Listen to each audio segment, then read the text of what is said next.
Hello दोस्तों, मेरे YouTube channel में आप लोग का स्वागत है। जैसे कि हम लोग लेकर आए हैं आप लोग का जो यूथ कंपटीशन की हिंदी की हमारी सीरीज चली है, इसमें आज हम आदिकाल का सेकंड भाग लेकर आए हैं। और ये जो हमारी क्लासें हर रोज़ 8:30 बजे आप लोगों को शाम को मिलती हैं। चलिए बात करते हैं क्वेश्चन नंबर आप 28 से आज हम शुरू करेंगे। इससे पहले वाले भाग में हमने पहला पार्ट में 27 नंबर क्वेश्चन तक किए हैं। तो बात करते हैं क्वेश्चन नंबर 28 की। यहाँ पर दिया गया है कि जो विसल देव रासो के संपादन करता है इनमें से कौन है।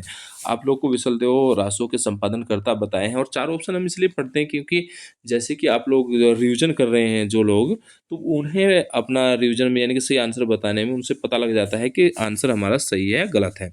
तो इसका जैसे नंबर 1 दिया गया है कि आचार्य शुक्ल यानी कि रामचंद्र शुक्ल और दशरथ शर्मा है। जैसे ऑप्शन नंबर बी दिया है दशरथ शर्मा और हजारी प्रसाद द्विवेदी है। जैसे तीसरा ऑप्शन दिया है माता प्रसाद गुप्त और अगरचंद नौहट है। तो जो सही आंसर है इसका वो सी होगा, यानी कि हम डायरेक्टली इसकी थोड़ी सी व्याख्या देखेंगे।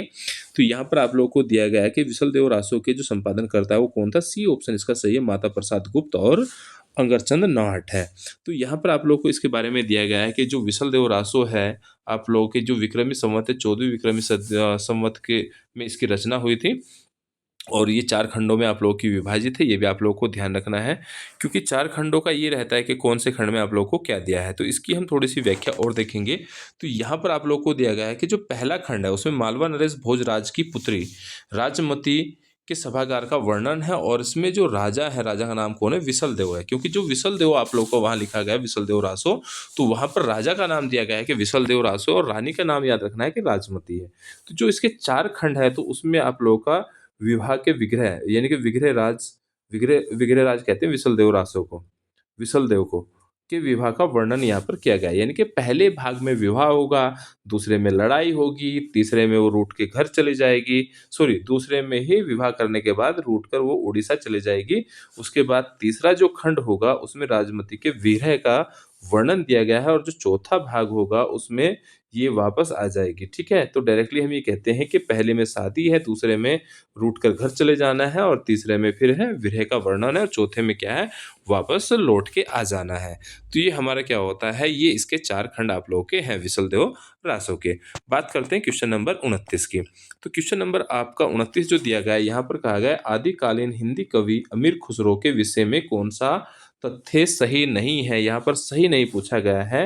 तो अमीर खुसरो ने इनमें से क्या क्या लिखा है ये आप लोग देखेंगे। तो जैसे यहाँ पहला ए नंबर दिया है कि इनकी पहली और कुकरियाँ और दो सुखने हिंदी साहित्य के में प्रसिद्ध हैं। बिल्कुल इनकी कुकरियाँ और जो इनकी पहेलियाँ हैं वो हिंदी साहित्य में प्रसिद्ध हैं।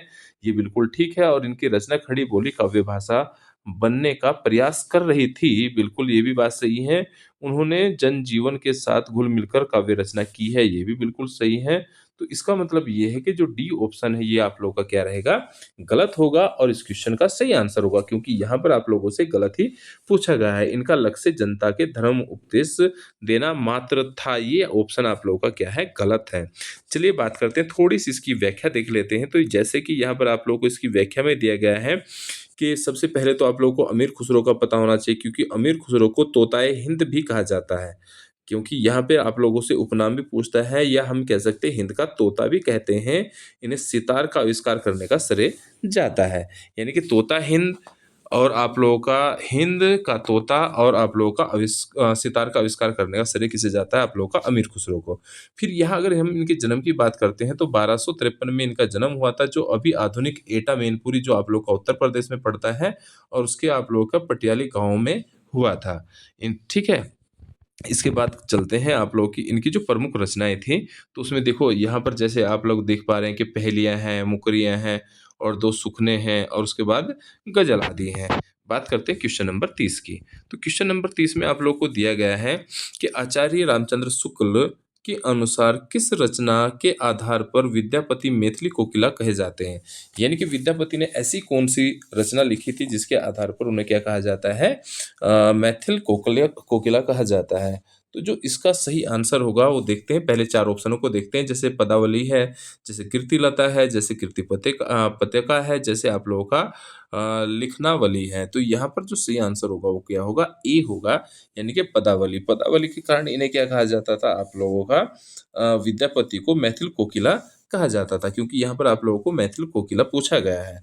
हालाँकि अगर हम इनकी अन्य रचनाओं के बारे में थोड़ी-सी जानकारी लेते हैं, तो यहाँ पर आप लोगों को इनकी अन्य रचनाएँ मिल जाएँगी। जैसे आप लोगों का लिखनावली है, जैसे आप लोगों का, क्योंकि हालाँकि ये चारों जो आप लोगों की रचनाएँ थी, ये भी इन्हीं की थी, लेकिन वहाँ पर पूछा गया था किस रचना के कारण मैथिल कोकिला कहा गया है।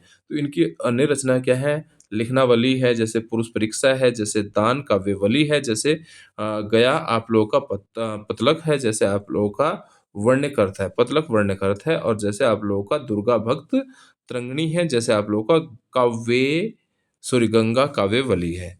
ठीक है, इसके बाद हम लोग चलते हैं क्वेश्चन नंबर नेक्स्ट की ओर। तो यहाँ पर जो आप लोगों का क्वेश्चन नंबर नेक्स्ट आपको दिया गया है, वैसे तो इनके बारे में और भी थोड़ा-सा आप लोग को डिटेल मिल जाएगी कि जैसे कीर्तिलता है, कीर्तिपत्रिका है, मैथिली भाषा की रचना पदावली है, क्योंकि यहाँ मैथिली की बात कर रहा था, यानी कि पदावली की वहाँ पर बात हुई थी। जैसे आप लोगों का गोरक्ष विजय है, ठीक है? तो नेक्स्ट में आप लोगों को चलते हैं नेक्स्ट क्वेश्चन की ओर। यहाँ पर दिया गया है कि इनमें से, यानी कि फिर से आप लोगों को एक वो दिया गया है कि इनमें से कौन-सा विवरण सही नहीं है। तो यहाँ पर पूछा गया है कि इनमें से कौन-सा विवरण सही नहीं है। तो जैसे ऑप्शन में रहता है कि सिद्धों की वार्म-मार्मी भोग साधना की प्रतिक्रिया में नाथ पंथियों को की हठ योग साधना प्रारंभ हुई थी। दूसरा है जैन साहित्य आचार, रास, फालू और रचित आदि शैलियों में रचा गया है। जैसे नेक्स्ट दिया है हिंदी प्रदेश के पूर्वी भाग में जैन साधुओं ने हिंदी कविता के माध्यम से जैन मत का प्रचार किया है। तो जो सही आंसर होगा वो इसका सी ही होगा। यानी कि यहाँ पर ये इसमें आप लोगों का गलत दिया गया है, क्योंकि यहाँ पर पूछा गया है कि निम्न में कौन-सा विवरण सही नहीं है। तो सिद्धों के बारे में जो दिया गया है, सिद्धों के बारे में पढ़ती है, जैसे जैनों का दिया गया है, जैसे सिद्ध साहित्य में बौद्ध धर्म की वर्ज्यान शाखा उपशाखा से विकसित हुई है। तो ये आप लोगों का बिल्कुल क्या रहता है, सही रहता है। बात करते हैं क्वेश्चन नंबर नेक्स्ट की। तो यहाँ पर जैसे आप लोग क्वेश्चन नंबर नेक्स्ट को देखेंगे, तो यहाँ पर आप लोगों का क्वेश्चन रहेगा 32। तो क्वेश्चन नंबर जो 32 है, इसको आप लोग देखेंगे। यहाँ पर दिया गया है कि अपभ्रंश के कवियों को विस्मरण करना हमारे लिए हानि की वस्तु है। यह कवि हिंदी काव्य धारा का प्रथम स्रष्टा है। यह कथन किसका है? यानी कि यहाँ पर आप लोगों से पूछा गया है कि जो अपभ्रंश के कवि थे, उनका विस्मरण करना हमारे लिए हानि की वस्तु है। यह कथन किसने दिया था? तो आप लोगों को ऑप्शन में जैसे 4 ऑप्शन दिए गए हैं, जैसे राहुल साकृत्यायन है, जैसे मिश्र बंधु है, जैसे शिव सिंह सेंगर है, और जैसे हजारी प्रसाद द्विवेदी है। तो जो इसका सही आंसर होगा वो कौन होगा? राहुल साकृत्यायन होगा। और थोड़ी-सी इसके बारे में और हम डिटेल देख लेते हैं। तो यहाँ पर आप लोगों को दिया गया है कि जैसे अपभ्रंश के कवियों को विस्मरण करना, यानी कि यहाँ पर ये कथन दिया है हानि की वस्तु है। ये आप लोगों का कथन किसका? राहुल साकृत्यायन है। हालाँकि आचार्य रामचंद्र शुक्ल ने पुरानी हिंदी को प्राकृत भाषा हिंदी या अपभ्रंश कहा था। ये भी आप लोगों को ध्यान रखना है कि आप लोगों की पुरानी हिंदी को अपभ्रंश किसने कहा था? तो आचार्य रामचंद्र शुक्ल ने कहा था। हालाँकि राहुल साकृत्यायन ने हिंदी का प्रथम कवि सिद्ध सरप्पा को माना है। यानी कि सिद्ध सरप्पा को हिंदी का प्रथम कवि किसने माना है? राहुल साकृत्यायन ने माना है। बात करते हैं क्वेश्चन नंबर नेक्स्ट की। और यहाँ पर हमारा जो क्वेश्चन नंबर नेक्स्ट रहेगा, वो रहेगा आप लोगों का, फिर से एक आप लोगों का कथन दिया गया है। तो इस कथन में आप लोग को दिया गया है कि इस पुस्तक की भाषा को कवियों ने स्वयं अवहट कहा है। यानी कि ये कथन है, इस पुस्तक की भाषा को कवियों ने स्वयं क्या कहा है? अवहट कहा है। इसके हाँ, इसमें बीच-बीच में मैथिली भाषा का प्रयोग आ गए हैं, और भाषा के अध्ययन की सृष्टि दृष्टि से इस पुस्तक का महत्व है ही। आचार्य हजारी प्रसाद द्विवेदी का यह कथन किस कृति के संदर्भ में दिया गया है? यानी कि यहाँ पर आप लोगों से पूछा गया है कि ये कथन पूछा गया है कि ये कथन किस पुस्तक में आप लोगों का दिया गया है? तो जैसे ऑप्शन यहाँ पर आप लोगों की क्या रहते हैं? 4 रहते हैं। जैसे आप लोगों की विद्यापति की पदावली है, जैसे कीर्तिपत्रिका है, कीर्तिलता है, और जैसे वर्ण रत्नाकर है। तो जो सही आंसर होगा कीर्ति लता होगा, ठीक है ना? ये जो आप लोगों को कथन दिया गया है वो कीर्तिलता में दिया गया है। बात करते हैं क्वेश्चन नंबर नेक्स्ट की।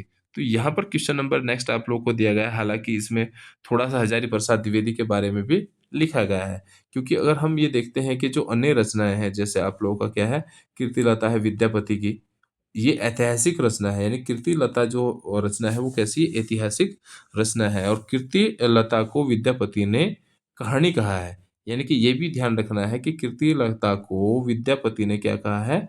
कहानी कहा है और कीर्तिलता और कीर्तिपति का की रचना अवहट भाषा में है। आप लोगों को ये भी ध्यान रखना है कि ये किस भाषा में? अवहट भाषा में है और इसके आश्रयदाता कीर्ति सिंह एवं शिव सिंह की वीरता और उदारता का वर्णन किया गया है। यानी कि अगर आप लोगों से ये पूछता है कीर्तिलता में क्या कहा गया है, किसके बारे में लिखा गया है, तो यहाँ कीर्ति सिंह है और आप लोगों का शिव सिंह है और उनकी वीरता के बारे में इसमें वर्णन यहाँ पर किया गया है। हालाँकि विद्यापति की अन्य जो रचनाएँ हैं, उसे आप ऐसे देख पाएँगे भूख परिक्रमा है और आप लोगों का पुष्प परीक्षा है, जैसे लिखनावली है, जैसे दान काव्यवली है, जैसे कि हमने ये पहले भी पढ़ी हैं। दुर्गा भक्त है, तरंगिणी है, गोरक्ष विजय है और कीर्ति लता और कीर्ति पता और पदावली है। ये भी आप लोगों को ध्यान रखनी है। बात करते हैं क्वेश्चन नंबर नेक्स्ट की। तो क्वेश्चन नंबर नेक्स्ट आप लोगों का दिया है 34 नंबर यहाँ पर दिया गया है। साधारण सन ईस्वी की 10वीं से लेकर 14वीं शताब्दी के काल को हिंदी साहित्य का आदिकाल कहा है। तो ये आप लोगों को बताना है कि 14वीं सदी यानी कि 10वीं सदी से लेकर 14वीं सदी तक के जो काल है वो हिंदी साहित्य का आदिकाल कहा गया है। तो इस काल के विषय में क्यों कौन सा कथन विद्वान यानी किस विद्वान ने ये ऐसा कहा है? तो ऑप्शन जैसे कि आप लोगों को दिए गए हैं यहाँ पर आचार्य हजारी प्रसाद द्विवेदी हैं, जैसे रामचंद्र शुक्ल हैं, राम कुमार वर्मा है और जैसे आप लोगों के नागेंद्र हैं। तो जो सही आंसर होगा वो क्या होगा? हजारी प्रसाद द्विवेदी होगा। यानी कि जो इसका ए ऑप्शन है वो आप लोगों का क्या रहेगा? सही होगा। तो आप लोग को ध्यान रखना है कि 10वीं सदी और 14वीं शताब्दी के काल को आदिकाल किसने कहा? हजारी प्रसाद द्विवेदी ने यहाँ पर आप लोगों का कहा है। हालाँकि इसकी व्याख्या में भी यही आप लोगों को दिया गया है कि जैसे हम कहते हैं कि 10वीं सदी से और आप लोगों की 14वीं सदी तक। तो चलिए चलते हैं क्वेश्चन नंबर देखते हैं नेक्स्ट में जो आप लोगों को 35 नंबर दिया है और ये फिर से एक आप लोगों को क्या दिया गया है? कथन दिया गया है। तो यहाँ पर कहा गया है कि चौपाई दोहे का सबसे पुराना प्रयोग शायद यही है। जो कुछ पुराना साहित्य उपलब्ध है, उससे लगता है कि पूर्वी प्रदेश के बौद्ध सिद्धों ने ही इस शैली का लिखना शुरू किया था। यानी कि डायरेक्टली हम ये कह सकते हैं कि चौपाई और दोहा सबसे पुराना प्रयोग किया है और ये शायद किसने किया? बौद्ध सिद्धों ने इसका लिखना शुरू किया है। तो सरप्पा के विषय में इसका कथन यह कथन किसका है? यानी कि सरप्पा में पूछ रहा है कि सरप्पा ने ये किसके संबंध में कहा गया है कि यह कथन किसका है? तो जैसे कि आप लोगों को ऑप्शन फिर से यहाँ पर 4 दिए गए हैं कि राहुल साकरतेन है, आप लोगों का राम कुमार वर्मा है और आप लोगों का रामचंद्र शुक्ल है और हजारी प्रसाद द्विवेदी है। तो जो सही आंसर होगा वो कौन होगा? आप लोगों का हजारी प्रसाद द्विवेदी होगा। क्योंकि यहाँ पर अगर थोड़ा-सा हम इसकी डिटेल और देख लेते हैं, यहाँ पर आप लोगों को कहा गया है कि सरप्पा के संदर्भ में जो आप लोगों को दिया गया है यह कथन किसका? हजारी प्रसाद द्विवेदी का है। हालाँकि सरप्पा की पंक्तियों में चलो हम नेक्स्ट में देखते हैं क्योंकि इसमें आप लोगों का नहीं है। बात करते हैं नेक्स्ट क्वेश्चन की तो यहाँ पर आप लोगों को दिया गया है, ये आप लोगों को सम्मिलित करने वाला एक फिर से प्रश्न दिया गया है कि आप लोगों को एक सूची दी गई हो और ये सूची क्या करनी है? सम्मिलित करनी है। ठीक है? तो इस सूची में जैसे आप लोगों को दिया गया है कि चंदन बाला रास, ठीक है? चंदन बाला रास इसमें सम्मिलित नहीं है, ये आप लोगों से पूछा गया है। ठीक है? तो जैसे कि आप लोगों को दिया गया है कि भई इनमें कौन-सा है? तो जैसे आप लोगों को चंदन बाला रास है, तो आप लोगों की कौन है? असुंग है, ये बिल्कुल सही है और जैसे स्थूल भद्र रास है, विजय सेन सूरी का है, तो ये बिल्कुल गलत है। यानी कि जो इसका बी ऑप्शन होगा, वो आप लोगों का क्या होगा? गलत होगा। यानी कि यहाँ पर आप लोग ध्यान रखेंगे कि जो आप लोगों का स्थूल भद्र रास है, वो विजय सेन सूरी की नहीं है।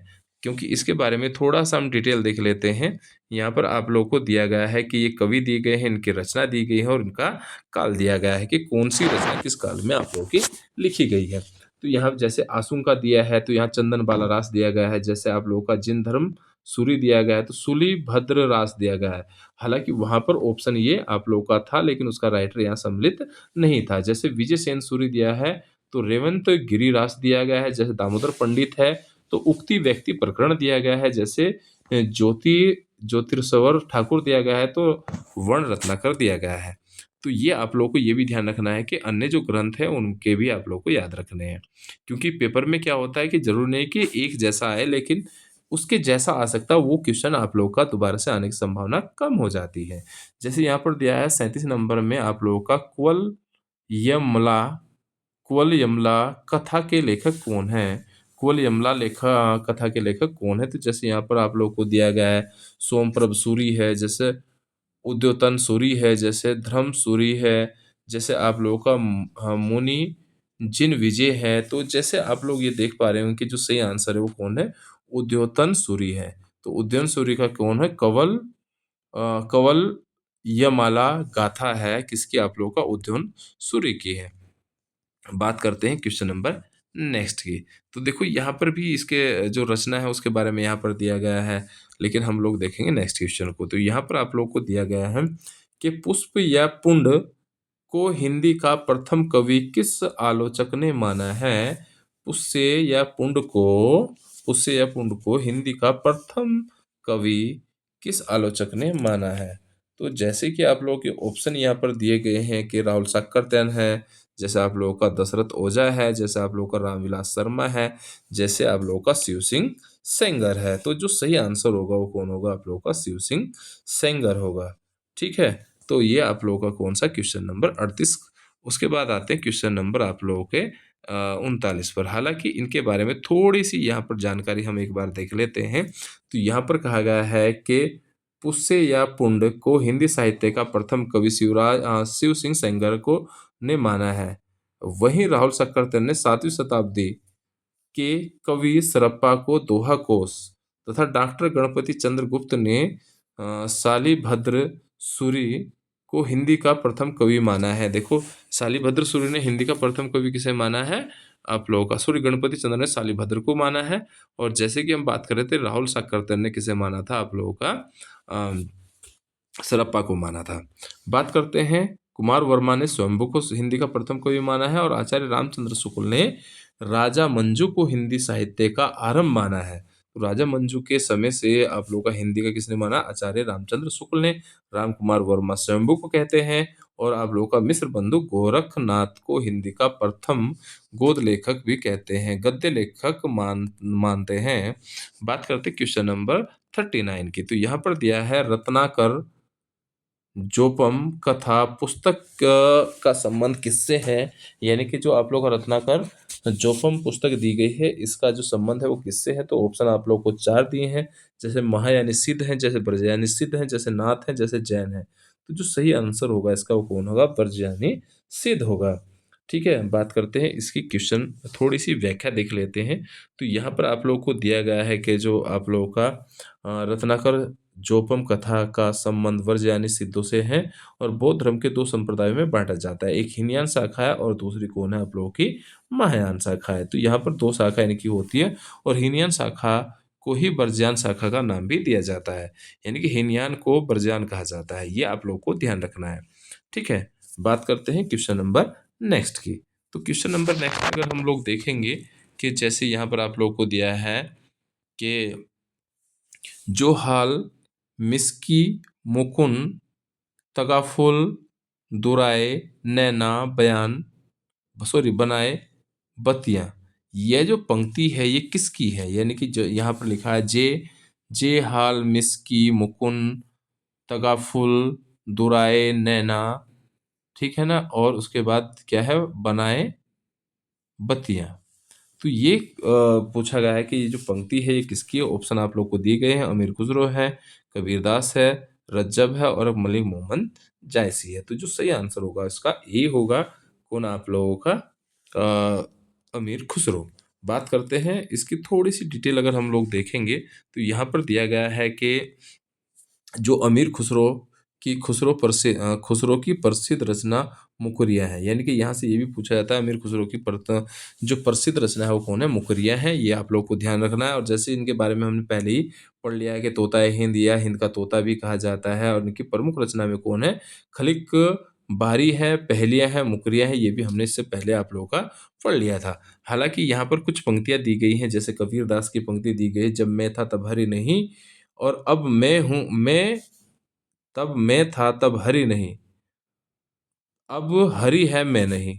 ठीक है ना, तो ये किसने कहा था? आप लोगों का कबीर ने कहा था। तो यहाँ पर आप लोगों को दिया गया है, जैसे दादू दयाल के प्रसिद्ध शिष्य थे। ठीक है ना, यहाँ पर आप लोगों ने पूछा गया है कि जो रज्जब है, रज्जब कौन है? रज्जब कौन है? आप लोगों का दादू दयाल का शिष्य है। ठीक है। मलिक मोहम्मद जायसी की प्रमुख जो सूफी कवि थे, यानी कि यहाँ पे आप लोगों को ये भी ध्यान रखना है कि जो मलिक मोहम्मद जायसी है वो कौन है, सूफी आप लोगों के कवि है। इन्होंने पद्मावत जैसे महाकाव्य की रचना की है। बात करते हैं जैसी की अन्य रचनाओं की, यानी कि मलिक मोहम्मद जैसी की जो अन्य रचना है उसमें आप लोगों का अखारवाट है, आखिरी कलाम है, जैसा आप लोगों का कहरनामा है, जैसा आप लोगों का रेखा चित्र है। तो ये इसकी अन्य रचना भी हम लोगों को याद रखनी है। बात करते हैं क्वेश्चन नंबर नेक्स्ट की। तो यहाँ पर दिया है निर्भय निर्भय भीम वियोग के लेखक कौन है। निर्भय भीम वियोग के लेखक कौन है, तो जैसे आप लोगों को ऑप्शन में दिया है धनपाल है, जैसे राजशेखर है, जैसे धर्म प्रभु सूरी है, जैसे रामचंद्र सूरी है। तो जो सही आंसर होगा वो उसका क्या होगा, रामचंद्र सूरी होगा। ठीक है। तो हमारा जो 41 नंबर क्वेश्चन है उसका आंसर क्या है, रामचंद्र सूरी है। बात करते हैं कि यहाँ पर भी वही दिया है इन्होंने जो ऊपर यहाँ पर लिखा गया है, तो इसलिए नेक्स्ट क्वेश्चन को देखते हैं। तो यहाँ नेक्स्ट क्वेश्चन में दिया गया है निम्नलिखित में से कौन सा नाम सिद्ध परंपरा की योगनी का नहीं नहीं बल्कि योगी का है। यानी कि आप लोगों को ये ध्यान रखना, सिद्ध साहित्य की जो महिला है उनका नहीं है, हालांकि पुरुष का है, यानी कि योगिनी का नहीं है, योगी का है। तो आप लोगों को ये बताना है किसका है। तो जैसे आप लोगों को दिया गया है पुतलिपा है, जैसे मणिभद्रा है, भद्रपा है, जैसे आप लोगों का कनक लापा है, जैसे आप लोगों का लक्ष्मी करा है। तो इसका जो सही आंसर होगा वो कौन होगा, पुतलिपा। पुतलिपा यानी कि जो सही आंसर है वो कौन है, आप लोगों का पुतलिपा है। और बात करते हैं क्वेश्चन नंबर नेक्स्ट की। तो जैसे क्वेश्चन नंबर नेक्स्ट में इससे पहले हम लोग देख लेते हैं कि जैसे इसके बारे में पुतलिपा के बारे में दिया गया है। ठीक है ना। तो आप लोगों के ये कौन थे, ये 78वें सिद्ध थे, ये हमें याद रखना है। ठीक है ना। तो बात करते हैं क्वेश्चन नंबर नेक्स्ट की। तो यहाँ पर दिया गया है कि हिंदी हिंदी शब्द का प्रथम प्रयोग किस इतिहासकार ने किया था। तो हिंदी शब्द का प्रथम प्रयोग किस इतिहासकार ने किया है या किस राइटर ने किया है। जैसे रामचंद्र शुक्ल हैं, जैसे आप लोगों का इब्न बतूता है, जैसे आप लोगों का अबू सैयद है, जैसे आप लोगों का बदायूं है। तो जो सही आंसर है वो कौन है, आप लोगों का इसका अबू सैयद है। ठीक है। बात करते हैं किस, यानी कि हिंदी शब्द का सबसे पहले प्रयोग इतिहासकार करने वाला कौन था, अबू सैयद था। बात करते हैं क्वेश्चन नंबर नेक्स्ट की। तो यहाँ पर क्वेश्चन नंबर नेक्स्ट जो दिया गया है आप लोगों को, यहाँ पर ये दिया गया है कि जैसे कुलचूरी राजवंश की 7 नायिकाओं के नक्सिक नक्सिक का वर्णन संबंधित ग्रंथ है। यानी कि हम डायरेक्टली कह सकते हैं कुलचूरी, जो कुलचूरी राजवंश है उसके 7 जो नायिका हैं उनका वर्णन किस पुस्तक में आप लोगों को दिया गया है। तो ऑप्शन आप लोगों के सामने है, उक्ति व्यक्ति प्रकरण है, राउर बेली है, जैसे आप लोगों का कुबले माला कथा है, जैसे आप लोगों का वर्ण रत्नाकर है। तो जो सही आंसर इसका होगा वो होगा राउर बेली। ठीक है ना। तो इसका सही आंसर कौन है, राउर बेली है। चलिए बात करते हैं क्वेश्चन नंबर नेक्स्ट की। ठीक है। तो क्वेश्चन नंबर नेक्स्ट में आप लोगों को दिया गया है कि काम भाव और शरीर का सौंदर्य उनके यहाँ उत्सव रूप में है। विद्यापति के संदर्भ में यह कथन किसका है। तो यहाँ आप लोगों से पूछा गया है कि जो काम भाव है और शरीर का सौंदर्य है उसके यहाँ उत्सव के रूप में है, तो ये कथन विद्यापति की दृष्टि से किसका है, आप लोगों को ध्यान रखना है। तो रामस्वरूप चतुर्वेदी हैं, नागेंद्र हैं, बच्चन हैं, और आप लोगों को कौन है, फिर से रामचंद्र शुक्ल हैं, क्योंकि यहाँ राम स्वरूप चतुर्वेदी थे और यहाँ पर कौन है, रामचंद्र शुक्ल है। तो जो सही आंसर इसका होगा वो कौन होगा, आप लोगों का राम स्वरूप चतुर्वेदी होगा। ठीक है। राम स्वरूप चतुर्वेदी होगा। बात करते हैं क्वेश्चन नंबर नेक्स्ट की। तो जो क्वेश्चन नंबर नेक्स्ट आप लोगों को दिया गया है, यानी कि हम डायरेक्टली बात करेंगे 46 नंबर आप लोगों को जो दिया गया है। तो 45 हम लोगों ने अभी देखा है, उसके बाद हम 46 पर चलेंगे। यहाँ पर हालांकि दिया गया है कि श्रृंगार रस के सिद्ध वाक कवि कौन है, हजारी प्रसाद है। और जातीय कवि किसे कहा जाता है, ये भी ध्यान रखना है कि बच्चन है। ठीक है ना। तो बच्चन को क्या कहते हैं, जातीय कवि भी कहा जाता है। ठीक है। बात करते हैं आप लोगों के क्वेश्चन नंबर 46 की।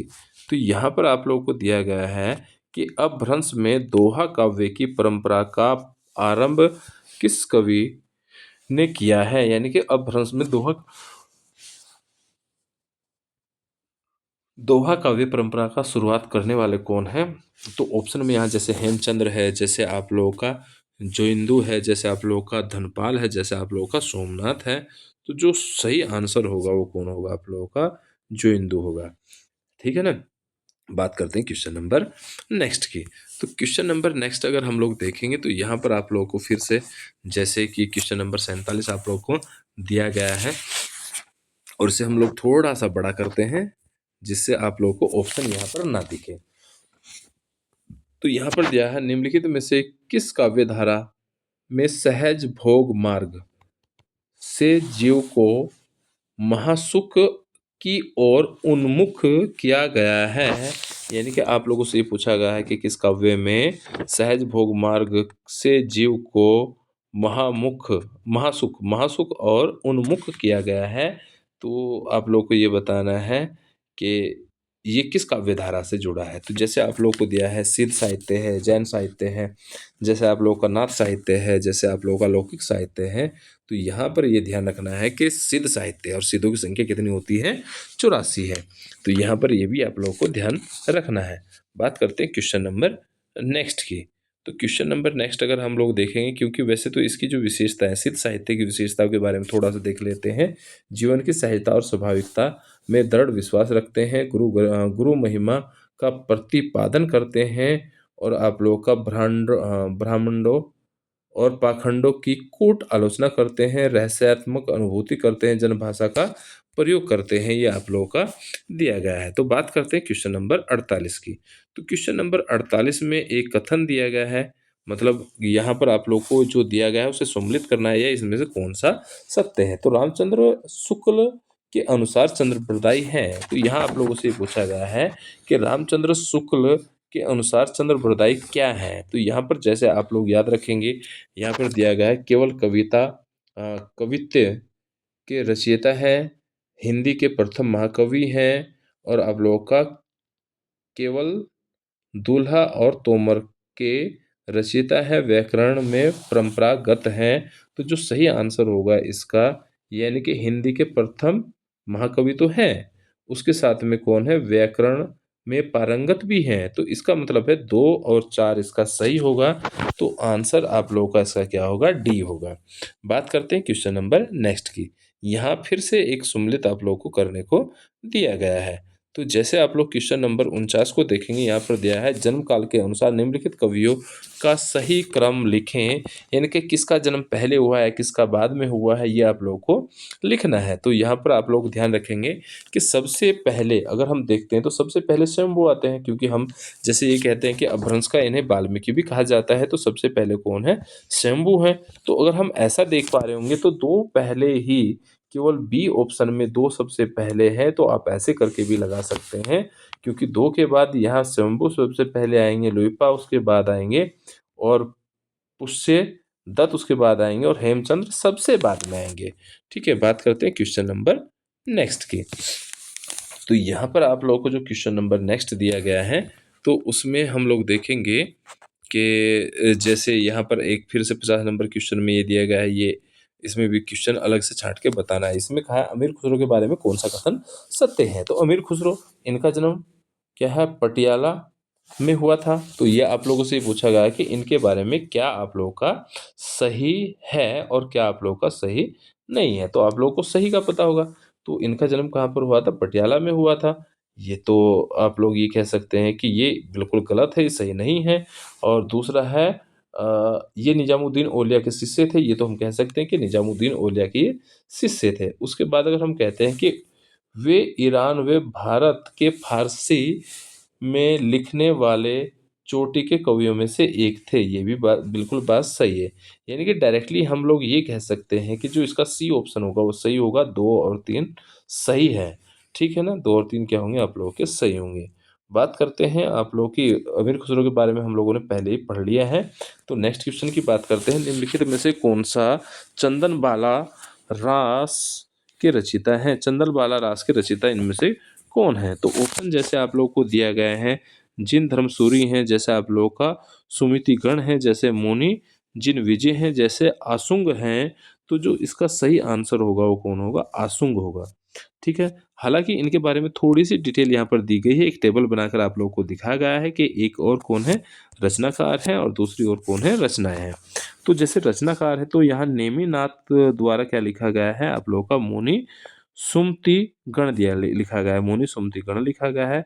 रेवत गिरिराज द्वारा विजय सेन सूरी लिखा गया है। आप लोगों का श्रवणाकाचार देवसेन का है। और सूली भद्रराज किसका है, जिन धर्म सूरी का है। ठीक है ना, ये आप लोग को याद रखना है। बात करते हैं क्वेश्चन नंबर नेक्स्ट की। तो यहाँ पर दिया गया है कि जो चंद्रबरदाई ने पृथ्वीराज रासो में निम्नलिखित में से मुख्यतः किस छंद का प्रयोग किया है। तो आप लोग को ये बताना है कि पृथ्वीराज रासो में किस छंद का प्रयोग आप लोगों का हुआ है। तो जैसे आप लोगों का रहता है अरिल है, जैसे आप लोगों का पदड़िया है, जैसे आप लोगों का सवैया है, जैसे आप लोगों का कविंत है। तो यहाँ पर आप लोगों को ध्यान रखना है सी कविंत। ठीक है ना, तो सी कविंत आप लोगों को याद रखना है। चलिए बात करते हैं क्वेश्चन नंबर नेक्स्ट की। तो क्वेश्चन नंबर नेक्स्ट को और हम लोग देखेंगे तो यहाँ पर दिया है कि निम्न में से कौन सा अमीर खुसरो की रचना नहीं है। हालांकि अमीर खुसरो को हमने पहले भी पढ़ लिया है। तो यहाँ आप लोगों को ध्यान रखना है कि अमीर खुसरो की रचना नहीं है, ये आप लोगों को ध्यान रखना है। तो अमीर खुसरो की रचना में जैसे आप लोगों को दिया गया है पेलिया और मुकरिया हैं, जैसे आप लोगों का पुरुष परीक्षा है, जैसे दो सुखने हैं, जैसे आप लोगों का खलिक बारी है। तो ऑप्शन आप लोगों का क्या रहेगा, बी सही रहेगा, क्योंकि पुरुष समीक्षा इनकी पुस्तक नहीं है। हालांकि इसके बारे में थोड़ी सी हम डिटेल अगर देखते हैं तो यहाँ पर दी गई है कि पुरुष परीक्षा विद्यापति की संस्कृत में लिखी गई रचना है। यानी कि पुरुष परीक्षा किसकी है, आप लोगों की विद्यापति की है। ठीक है ना, जबकि पहली और मुकरिया दो सूखने ये खलिक बारी ये हमने पहले पढ़ा है कि अमीर खुसरो की रचना है। तो आप लोगों को ध्यान रखना कि पुरुष परीक्षा किसकी है, तो विद्यापति की है। ठीक है ना, पुरुष परीक्षा किसकी होगी, विद्यापति की। यहाँ पर दिया गया निम्न में से कौन सा निगुण भक्ति धारा का नहीं है। यानी कि यहाँ पर सगुण और निगुण भक्ति धारा के बारे में पूछा गया है। तो आप लोगों से पूछा गया है कि कौन इनमें से निगुण भक्ति धारा का नहीं है। तो यहाँ पर जैसे रैदास है, जैसे नानक है, जैसे कबीर है, और जैसे विद्यापति है। तो विद्यापति जो है वो निगुण भक्ति धारा की कवि नहीं है। बात करते हैं क्वेश्चन नंबर 66 की। हालांकि इसकी डिटेल में भी यहाँ पर आप लोगों को यही दिया गया है कि रैदास, नानक और कबीरदास निगुण भक्ति धारा के कवि हैं, जबकि विद्यापति आदिकाल का भक्त और श्रृंगारी कवि है। विद्यापति शैव संप्रदाय के कवि हैं। ये आप लोगों को ध्यान रखना है कि विद्यापति कौन है, शैव संप्रदाय के हैं। श्रृंगार रस का इन्होंने प्रयोग किया है। और विद्यापति को मैथिल कोकिला या अभिनव जयदेव तथा लेखन कवि भी कहा जाता है। ये आप लोगों को ध्यान रखना है, मैथिल कोकिला, अभिनव जयदेव और आप लोगों का खेलन खेलन कवि भी कहा जाता है। बात करते हैं आप लोगों की 65 नंबर क्वेश्चन की। तो यहाँ पर दिया है ढोला मारू रा दूल्हा में ढोला के पिता का क्या नाम है। ठीक है ना, तो यहाँ पर आप लोगों को ये कहा गया है कि ये एक नाटक है और इसमें आप लोगों को ये बताना है कि जो ढोला के पिता हैं उनका नाम क्या है। तो जैसे आप लोगों को दिया है राजा जसवंत सिंह दिया है, जैसे राजा नल दिया है, जैसे राजा हर राज सिंह दिया है, जैसे राजा राज सिंह दिया है। तो जो इसका सही आंसर होगा वो आप लोगों का कौन होगा, बी होगा, यानी कि राजा नल होगा। ठीक है ना, राजा नल होगा। बात करते हैं क्वेश्चन नंबर नेक्स्ट की। तो क्वेश्चन नंबर नेक्स्ट में आप लोगों को देखने को मिलेगा कि जैसे गोरखनाथ का समय 11वीं सदी है। ठीक है, जैसे गोरखनाथ का समय 11वीं सदी है, यह मान्यता किस विद्वान की है। ठीक है ना, तो आप लोगों को ये बताना है कि ये किस विद्वान ने माना है। तो ऑप्शन यहाँ पर दिए गए राहुल साक्षरते हजारी प्रसाद द्विवेदी, रामचंद्र शुक्ल है और पीताम्बर दत्त बड़थवाल है। तो जो सही आंसर होगा वो कौन होगा, पीताम्बर दत्त बड़थवाल होगा, क्योंकि गोरखा का समय 11वीं सदी है, इन्होंने ये कहा था। बात करते हैं क्वेश्चन नंबर नेक्स्ट की। तो क्वेश्चन नंबर नेक्स्ट पे अगर हम लोग आएंगे तो यहाँ पर आप लोगों को दिया गया है, हालांकि गोरखा के बारे में भी दिया गया है कि गोरखनाथ का समय 11वीं सदी, यह मान्यता पीताम्बरनाथ बड़थवाल की जो हमने क्वेश्चन में पढ़ा है। मिस्र बंधुओं ने इन्हें हिंदी का प्रथम गद लेखक कहा है। यानी कि आप लोगों से ये पूछ सकता है कि मिस्र बंधुओं ने हिंदी का प्रथम गद लेखक किसे कहा है, तो गोरखनाथ को कहा है, ये भी ध्यान रखना है।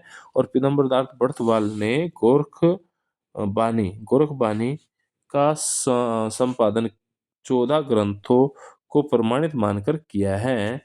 ठीक है, बात करते हैं क्वेश्चन नंबर नेक्स्ट की। तो यहाँ पर आप लोगों का क्या है, नाथ पंथ सिद्धों की परंपरा से ही छटकर से ही छटकर यहाँ चल रहे थे कि परंपरा से ही छटकर निकला है, यह कथन किसका है? तो ऑप्शन जैसे राम कुमार वर्मा है, जैसे राहुल साकरतन है, जैसे शिव सिंह सेंगर है, जैसे आचार्य रामचंद्र शुक्ल है। तो जो सही आंसर होगा वो कौन होगा? इसका आचार्य रामचंद्र शुक्ल होगा। हालांकि आचार्य रामचंद्र शुक्ल के बारे में और डिटेल भी आप लोग को दी गई है।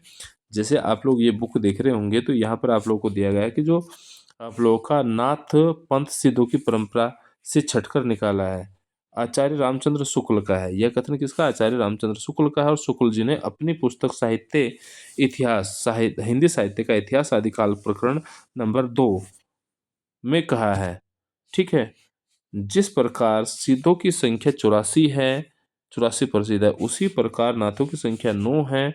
तो यहाँ गोरक्ष सिद्धांत संग्रह के अनुसार 9 नाथों के नाम दिए गए हैं।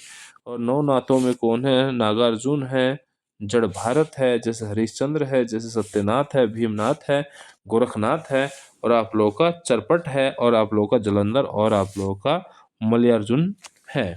ठीक है ना? तो और कौन है? आप लोगों का मलयार्जुन है। तो चलिए बात करते हैं क्वेश्चन नंबर नेक्स्ट की। तो क्वेश्चन नंबर नेक्स्ट में यहाँ पर आप लोगों को दिया गया है कि जो पिंगल मिश्रित भाषा की रचना है वो कौन सी है? तो पिंगल पिंगल मिश्रित भाषा की रचना को आप लोगों को बताना है। तो इसमें जो आप लोगों को दिया गया है कि मुहु, नोत, नेणासी, री, ख्यात, तो और दूसरा दिया गया पृथ्वीराज रासो। तो यहाँ पर जो पिंगल मिश्रित भाषा की रचना की गई है वो किस में की गई है? रासो में की गई है। तो जो सही आंसर होगा वो कौन होगा? इसका पृथ्वीराज रासो होगा। ठीक है, बात करते हैं क्वेश्चन नंबर नेक्स्ट की। तो क्वेश्चन नंबर नेक्स्ट देखो, यहाँ पर भी आप लोगों को दिया गया है। अगर हम थोड़ी सी इसकी डिटेल देखते तो यहाँ पर कहा गया है कि पिंगल मिश्रित भाषा की रचना पृथ्वीराज रासो है। शेष विकल्प गलत है, ये तो हमने पहले पढ़ लिया। पृथ्वीराज रासो ने रचिता चंद्र बरदाई है। पृथ्वीराज रासो की जो रचिता है किसने लिखी है? वो चंद्र बरदाई ने लिखी है। पिंगल भाषा शैली का इसमें जन्म पूर्वी राजस्थान से ब्रज क्षेत्रीय भाषा शैली के उपकरणों को ग्रहण करते हुए करता हुआ था। ठीक है, कहने का मतलब ये है कि यहाँ अगर हम दूसरा देख पा रहे हैं कि चटर्जी के अनुसार जो अवध ही राजस्थान में पिंगल नाम से विख्यात हुई। ठीक है ना? तो ये कौन है कि ये किसने कहा है? आप लोगों का चटर्जी ने कहा है। बात करते हैं क्वेश्चन नंबर नेक्स्ट की। तो यहाँ पर आप लोगों को दिया गया है कि जो आदिकालीन हिंदी के संबंध में उपयुक्त सत्य नहीं है उसके बारे में आप लोगों को बताना है। तो जैसे आप लोगों का संयोगात्मक की ओर झुकाव हो गया, जैसे ड ध्वनि का विकास हो गया, जैसे ढ ध्वनि का विकास हो गया, जैसे संयुक्त स्वर ए का प्रयोग हो गया है। तो इसका जो सही आंसर होगा वो होगा संयोगात्मक की ओर झुकाव। ठीक है ना? ये इसका सही आंसर नहीं है, बाकी ये इसकी क्या है? सही है। और यहाँ पर ये पूछा गया है कि निम्न में कौन सही नहीं है। बात करते हैं क्वेश्चन नंबर नेक्स्ट की। तो यहाँ पर वैसे आदिकाल के बारे में दिया गया है तो थोड़ा हम इसे बाद में देखेंगे, लेकिन यहाँ पर एक ये फिर से क्या दिया गया है, ये एक पंक्तियाँ दी गई हैं, किसी पुस्तक की पंक्ति दी गई है। और यहाँ पर लिखा है कमान बान छुट रही अपार, लागत लोहो इस सारी धार, घम क्या है? घमसान ध्यान सब वीर शेष सेत, धन स्रोत वहन अस रकत रेत। ये आप लोगों से पूछा गया है कि ये जो पंक्ति है ये किसकी है, और इसके जो 4 ऑप्शन है वो यहाँ पर आप लोगों को देखने को मिलेंगे। यहाँ पर ये पूछा गया है कि उपयुक्त पंक्ति, जो आप लोगों को पंक्ति दी गई है वो किसकी है। ठीक है, तो यहाँ जैसे आप लोग देख पा रहे होंगे तो ये 4 ऑप्शन है। पृथ्वी राज की सेना व साबुद्दीन गौरी की सेना, साबुद्दीन की सेना व कुमोद मणि की सेना। तो इसका आप लोगों को सही आंसर बताना है। तो क्या होता है? पृथ्वीराज की सेना और समुद्र शिखर सेना, समुद्र शिखर की सेना। बात करते हैं क्वेश्चन नंबर नेक्स्ट की। तो यहाँ पर दिया गया है कि यह कहानी 16वीं शताब्दी के बाद लिखी हुई है। यानी कि जो भी कहानी थी वो 16वीं सदी के बाद लिखी हुई है और रासो में प्रक्षिप्त हुई है। पद्मावती समय के विषय में यह कथन किसका है? तो आप लोगों को जैसे दिया गया है कि ऑप्शन कौन है? रामचंद्र शुक्ल, हजारी प्रसाद द्विवेदी है, राहुल सक्करतन है और गणपति चंद्रगुप्त है। तो जो इसका सही आंसर होगा वो हजारी प्रसाद द्विवेदी होगा। ठीक है, बात करते हैं क्वेश्चन नंबर नेक्स्ट की। तो क्वेश्चन नंबर नेक्स्ट में आप लोग देखेंगे, हालांकि यहाँ पर बहुत सारी इनके बारे में जानकारी दी गई थी। तो नेक्स्ट में आप लोगों का क्वेश्चन नंबर जो 72 है, यहाँ पर आप लोगों को दिया गया है कि तिब्बत के 84 सिद्धों की परंपरा का कौन सा सिद्ध आरंभ हुई?